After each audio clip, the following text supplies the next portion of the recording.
T24 news Gujarat.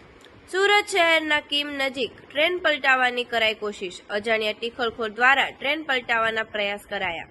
Railway ટ્રેકના fish plate ખુલ્લા મળી આવ્યા। અજાણ્યા વ્યક્તિએ અપ ટ્રેકના ફિશ પ્લેટ અને ચાવી ખોલી અપ ટ્રેક ઉપર મૂકી દીધી।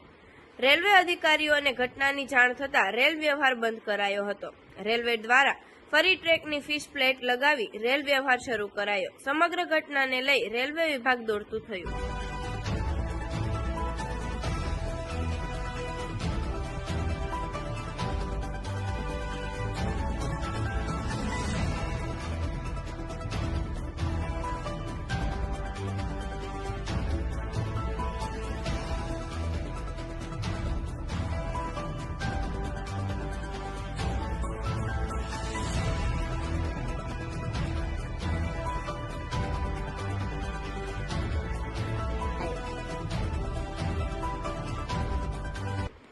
આવા અવનવા સમાચાર જોવા માટે જોતા રહો T24 ન્યૂઝ ગુજરાત।